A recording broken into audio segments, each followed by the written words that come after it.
If you're on the East Coast of America, you probably had to use one of these recently. So we're going to show you today how to fix if you messed up and hit your paint with one of them.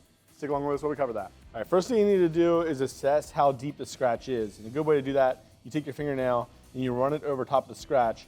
If it gets caught in the scratch, this one is not, that means it's gone through a good layer of the clear coat, and it's a lot harder to get one of those out. You're going to need probably a polisher, or you might even need to get some touch-up paint to fix something like that.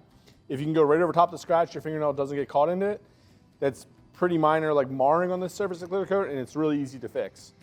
So what you want to do is grab your favorite polish, one that's like a fine polish. You don't need something that's super gritty.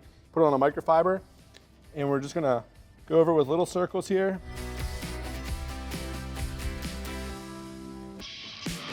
Back and forth.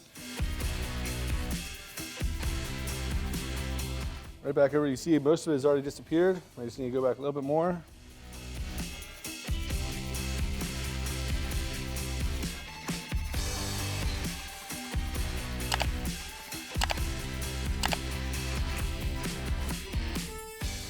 Just like that, the fine scratches can be easily removed. Now, the biggest thing that's going to cause these scratches, if you have a plastic ice scraper, those ones typically will do more marring. They kind of skip off the paint. If you're using a snow shovel, stop doing that. But the metal blade on the bottom of that, they're going to cut into your paint really quickly.